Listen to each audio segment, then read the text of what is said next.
Hi everyone. तो हमारे institute में एक बच्चा है, एक दिन उसको डील करते टाइम मैंने ऑब्जर्व किया तो बहुत ज्यादा इस बात को लेकर एंग्जियस था। वो था उसके मार्क्स जो कि स्कूल में आए हुए थे। वो इतना ज्यादा परेशान था कि उसके जो फ्रेंड थे स्कूल के, जो यहाँ पे सेम कोचिंग आते हैं, तो उनको बहुत रिक्वेस्ट कर रहा था, एक तरीके से उनके सामने गिड़गिड़ा रहा था कि भाई प्लीज सर को मेरे मार्क्स मत बताना। क्यों? क्योंकि उसे लगता था कि ये जो चीज है ना, उसके अच्छे मार्क्स है, मेरे खराब मार्क्स है, इसकी वजह से मेरा जो रिस्पेक्ट है ना, या फिर बहुत बेइज्जती हो जाएगी, मेरा जो रिस्पेक्ट है वो खो जाएगा, है ना। इन सब चीजों से वो अपने दोस्त को बार बार बोल रहा था, एकदम मतलब काइंड ऑफ गिड़गिड़ा रहा था उसके सामने कि भाई प्लीज मत बताना सर को मेरे मार्क्स या फिर क्लास को मेरे मार्क्स, क्योंकि इससे जो है उसको बेइज्जती फील हो रही थी, महसूस हो रही थी। तो आज आप समझ गए होंगे कि किस टॉपिक पे हम आज बात करने वाले हैं। That topic is known as jealousy. So आज हम जीलसी इमोशन को समझने वाले हैं कि आखिर होता क्या है और कैसे और किस तरीके से हम इसको समझ के इसको ठीक कर सकते हैं, या फिर क्या मेजर ले सकते हैं सच दैट कि हम इसको यूटिलाइज कर पाए, ना कि हमें हार्म कर पाए, बल्कि हम उसको यूज करके अगर कुछ उसका बेनिफिट है तो ले पाए। ओके, तो स्टार्ट करते हैं ये समझते हुए कि आखिर जीलसी होता क्या है। सो एवरीबॉडी, एक फीलिंग है जो इनसिक्योरिटी, थ्रेट ऑफ लूजिंग, वो कुछ भी हो सकता है, चाहे किसी पर्सन को लूज करना, चाहे रिस्पेक्ट, चाहे क्रेडिट एक्सेट्रा, राइट।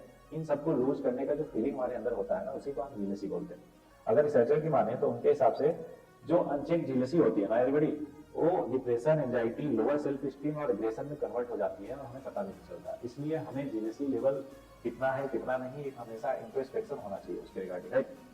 अब बात आती है कि इसके प्रोज एंड कॉन्स क्या क्या है। तो प्रोज की अगर हम बात करें तो जीलसी काइंड ऑफ मोटिवेटिंग टूल भी हो सकता है। फॉर एग्जाम्पल, जैसे आपका दोस्त पढ़ने में अच्छा है, तो थोड़ा सा जीलसी आपको ये बता सकता है कि हाँ यार, मेरे को भी बेहतर करना है, मेरे को भी अच्छा करना है, राइट। तो ये काइंड ऑफ एक मोटिवेशन भी हो सकता है आपके लिए। दूसरा है कि ये इंपॉर्टेंस बताता है। अगर किसी चीज से आप जीलस कर रहे हो, फॉर एग्जाम्पल जैसे आप किसी पर्सन को खोने से डरते हो, या फिर आपको लगता है कि नहीं यार, ये पर्सन मेरी लाइफ में होना चाहिए, चाहे वो फ्रेंड हो सकता है, गर्लफ्रेंड, बॉयफ्रेंड, पेरेंट्स, कोई भी हो सकता है, राइट। तो वो ये सिग्नल करता है कि देखो उस पर्टिकुलर इंसान की आपकी लाइफ में क्या अहमियत है, क्या इंपॉर्टेंस है, राइट। तो जीलसी हमें कभी कभार ये भी बता देती है कि किसी इंसान की इंपॉर्टेंस क्या है हमारी लाइफ में। इंसान हो गया, चीज हो गया, कोई भी चीज हो सकता है। सो ये दो थे हमारे प्रोज। और कॉन्स की बात करें तो बहुत सारे हैं। फॉर एग्जाम्पल, जैसे जीलसी को हम मोस्टली नेगेटिव इमोशन में मानते हैं कि जिसकी वजह से हमें एंजाइटी, एंगर, इनसिक्योरिटी, ये सारी चीजें फील होती है। उसके साथ साथ डिस्ट्रक्शन ऑफ ट्रस्ट। जीलसी की वजह से हमारा जो ट्रस्ट है ना, वो भी ब्रेक होता है, धीरे धीरे खत्म होने लगता है। और उसके साथ साथ लोग ज्यादा जीलस होते हैं, उनका बिहेवियर भी बहुत ज्यादा अनहेल्दी हो जाता है। मोस्ट ऑफ द लोग उनसे दूर भागने लगते हैं फिर। और जीलसी लोग बहुत ज्यादा कॉन्फ्लिक्ट में पड़ते हैं, कभी इससे लड़ाई, कभी उससे आर्गुमेंट हो गया, ऐसे करके। सेल्फ स्टीम पे इसका बहुत ही नेगेटिव इम्पैक्ट पड़ता है। क्यों? क्योंकि आप अपना एंगर, एंजाइटी, है ना, चार लोगों के बीच में तो नहीं दिखा पाते, लेकिन जब आप अकेले होते हो तो ये सारी चीजें आपको हॉन्ट करती है ना। और आप एक आइसोलेशन में जाने लगते हो, मतलब कि आपको अकेला रहना फिर पसंद आने लगता है, मतलब मजबूरी बन जाती है आपकी। क्यों? क्योंकि ज्यादा लोगों के साथ रहोगे तो जीलसी वाला फैक्टर रोल में आएगा और आप उसकी वजह से एंगर, एंजाइटी, इन सबका को फील करोगे, है ना। उसके साथ साथ जीलसी अगर लंबे टाइम के लिए है तो ये आपके मेंटल हेल्थ को भी धीरे धीरे डिस्ट्रॉय करता है, मतलब धीरे धीरे उसको खराब करने लगता है, मेंटल हेल्थ हमारा खराब होने लगता है। अब बात आती है सर कैसे मैनेज कर सकते हैं इस जीलसी को। सो एवरीबॉडी, उसके लिए पहला स्टेप होता है सेल्फ अवेयरनेस। जब तक हमें कोई बीमारी पता ही नहीं रहेगी तब तक हम उस बात को ठीक कैसे कर सकते हैं, राइट। तो इसलिए पहला स्टेप होता है सेल्फ अवेयरनेस। मतलब हमें अवेयर होना पड़ेगा कि आखिर जीलसी है, ठीक है, इस लेवल तक मेजर है जीलसी, उसको मुझे ठीक करना है। तो इसलिए पहला स्टेप हो गया सेल्फ अवेयरनेस। सेकंड स्टेप में बात करते हैं एवरीबॉडी की नेगेटिव थॉट को चैलेंज कीजिए, है ना।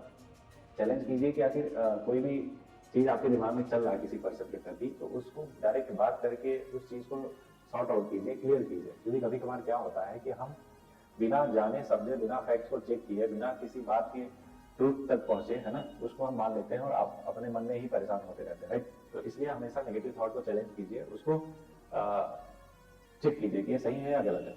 तीसरा स्टेप है एवरीबॉडी कि एक्सेप्ट करो कि एक नेचुरल इमोशन है, सब लोगों के साथ होता है, बस ध्यान में रहे कि बहुत ज्यादा ना हो, है ना। हर किसी को किसी ना किसी चीज से जेलसी होता है अभी तक। तो आपके अंदर भी अगर जेलसी है तो बहुत ज्यादा परेशान होने की बात नहीं है, बस एक्सेप्ट करना है कि हाँ किस लेवल तक है, और इतना ज्यादा ना हावी हो जाए आप पर कि आपको हार्म कर पाए, राइट। फोर्थ पॉइंट है एवरीबॉडी कि you have to build trust. Trust कैसे बनाएंगे? कम्युनिकेट करके, बात कीजिए उनसे, है ना। बात कीजिए, अपने पॉइंट ऑफ व्यू शेयर कीजिए, जो आपके दिमाग में चल रहा है, जो आप फील कर रहे हो वो शेयर कीजिए। ऐसे क्या होता है, सामने वाले से हम ट्रस्ट बना पाते हैं अच्छे लेवल पर। पांचवा पॉइंट है एवरीबॉडी सेट बाउंड्रीज। सी, अगर आपकी बाउंड्रीज आपको पता होंगी ना, तो आपको पता रहेगा कि इस जीलसी को कैसे टैकल करना है। साथ में हमें सेल्फ इंप्रूवमेंट पे ध्यान देना है कि हमें डे बाय डे अपने आप को इंप्रूव करना है। उसके साथ साथ प्रैक्टिस माइंडफुलनेस। मैं मोस्टली हर इमोशन में बताता हूँ कि माइंडफुलनेस है ना, वो एक ऐसा टूल है जिसकी हेल्प से आप इस तरीके से अपने दिमाग में चल रही बहुत सारी इधर उधर की बातों को सेट कर सकते हैं। तो अब ये से कैसे आएगा, प्रैक्टिस से आएगा। आज थोड़ा सा, कल थोड़ा और, परसों थोड़ा और, इस तरीके से धीरे धीरे माइंडफुलनेस, स्टिलनेस आपके माइंड में आएगा और आप बेहतर करो। कंपैरिजन को खत्म कर दीजिए। अगले पॉइंट में है कि अपने कंपैरिजन को लिमिट कर दीजिए। फॉर एग्जांपल देखिए, कंपैरिजन कोई गलत बात नहीं है, लेकिन कैसे हम उसको कर रहे हैं वो सबसे ज्यादा मैटर करता है। फॉर एग्जांपल अगर आप अपने टॉपर से कंपेयर कर रहे हो, यार उसके इतने अच्छे नंबर आ रहे हैं, मेरे थोड़े कम नंबर आ रहे हैं, और अगर आप वो एक मोटिवेटिंग टूल की तरह इस्तेमाल कर रहे हो ना, तो बेहतर चीज़ है। लेकिन वहीं पर अगर आप डिप्रेशन, एंग्जाइटी, एंगर, इन सब चीज़ों के लिए यूज कर रहे हो कंपेरिजन को ना, तो वो बेकार चीज़ है। इसलिए अपने कंपेरिजन को लिमिट कीजिए। Last and not the least point है एवरीबॉडी, कि अगर आपको लगता है कि आपका जेलसी फैक्टर बहुत ही ज़्यादा है